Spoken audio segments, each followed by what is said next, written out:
Bienvenue sur la chaîne Think Outside the Box. Mon nom c'est Nadia. Aujourd'hui, on va parler d'anxiété face à la Saint-Valentin qui s'en vient.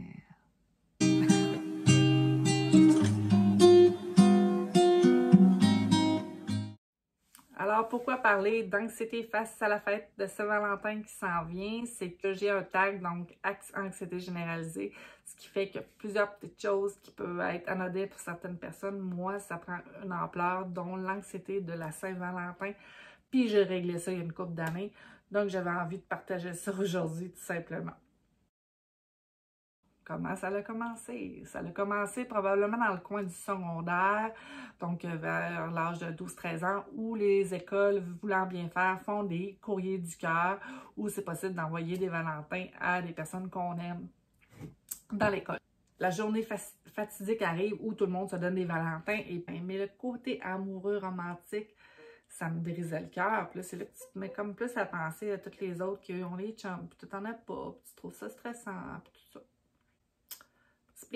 Après ça, tu vieillis, début vingtaine, puis là, tu as des chums, mais c'est comme pas tout à fait clair. C'est comme pas tout à fait clair, t'en parles pas nécessairement, c'est pas nécessairement figé, ta relation ou quoi que ce soit, mais si t'as un copain, t'espères inconsciemment qu'il souligne la Saint-Valentin ou quoi que ce soit. Jusqu'à temps que je fasse, OK, fin vingtaine, là, j'ai 40 ans, je me dis, OK, ben là, ça va faire. Une espèce d'anxiété à toutes les années face à la Saint-Valentin. J'ai fait, non. Si je veux quelque chose, je suis responsable de mon propre bonheur, je vais le faire pour moi, je vais l'organiser. Donc, qu'est-ce que j'ai fait une année? J'ai invité des amis chez moi. J'ai invité en fait une ou deux amies, puis là, étrangement, j'ai eu des téléphones de gens, des amis en couple.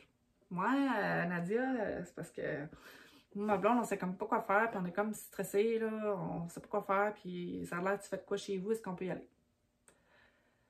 J'ai fait, ouais, fine, venez-vous-en, on s'est ramassé peut-être 10-12 dans mon salon, puis on avait parlé justement de la Saint-Valentin, comme quoi c'était anxiogène. Autant pour les célibataires que les couples qui peuvent vivre, entre autres, cette pression-là de devoir faire quelque chose d'exceptionnel, comme par exemple à Noël, une fête personnelle, peut-être pas Pâques, là, à moins que tu aies des enfants, là. J'espère que tu te mets pas de la pression pour fêter Pâques, puis la fête de la reine, parce que là... Donc, on se ramassait plusieurs à parler de notre anxiété face à la Saint-Valentin, puis ça a été une belle soirée. Plus tard, après ça, j'ai fait comme, OK, c'est devenu finalement une fête d'amour, mais envers moi-même, où à tous les ans, couple ou pas, je prenais soin de moi le jour de la Saint-Valentin. À partir de là, je suis responsable de mon propre bonheur. Jusqu'à il y a une couple d'années où j'ai voulu avoir une discussion. Et j'ai eu la fameuse discussion avec mon conjoint de l'époque. Ouais, c'est un mois à l'avance, là. Comme là, probablement que la vidéo va sortir un mois d'avance. Ouais, chérie, c'était le goût de faire, toi, pour le Saint-Valentin. Mon chum qui gosse son cellulaire. Hein? Bah, je sais pas, là, anyway, il risque qu'il y ait trop de bonheur, là. Relax, là. Ça manque d'une coche, là. Tu sais, la pression. 3 semaines après ou 2 semaines après. Ouais, chérie, t'as-tu fini par y penser, finalement, à Saint-Valentin, tu sais? Ça serait le fun de faire de quoi? Hein? Quoi? C'est pas, moi, on verra. Ça monte une coche de plus, là. Semaine avant. À Saint-Valentin. Ouais, mais là, j'aimerais ça faire de quoi, là? J'aimerais ça faire de quoi? Ton chum qui te dit, ben, c'est quoi tu veux faire? Dis-le, qu'est-ce que tu veux faire? On va le faire.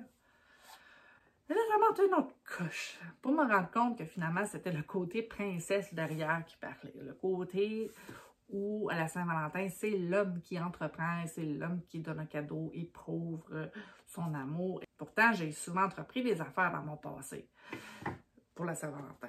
Mais cette année-là, j'avais le goût d'être traitée en princesse. J'avais le goût de me faire gâter. Fait que, il me dit, ben, c'est quoi, pourquoi tu capotes avec la Saint-Valentin? C'est quoi cette affaire-là? Voyons, là. Je vais te donner un truc, là. Puis ça, c'est vraiment un vrai truc. Si tu veux pas te tromper, là, des fleurs, du chocolat, un bijou. Ça, c'est la base. C'était game, vas-y avec des cadeaux personnalisés. C'était game, pourquoi pas?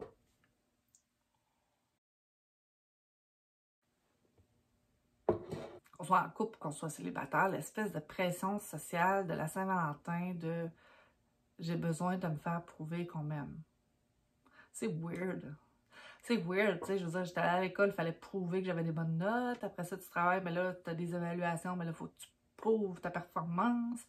Puis là, tu as un salaire, puis là, il faut tout le temps prouver. Je m'en ai prouvé. Prouver comment? Avec quelque chose de tangible. Quelqu'un pourrait dire, par exemple, je te le montre à tous les jours que je t'aime. Je te le dis pas en mots, mais je te le prouve par des actions. C'est fine. La méritocratie. J'ai bien de la misère avec ça. Important, ça. Pour moi, c'est important.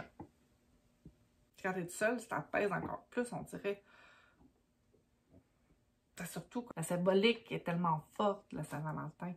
Au même titre que pour Noël ou le jour de l'an ou pour d'autres fêtes comme notre fête personnelle. Fait que cette année, en 2021, qu'est-ce que je vais faire? Qu'est-ce que je vais faire? Danser toute seule.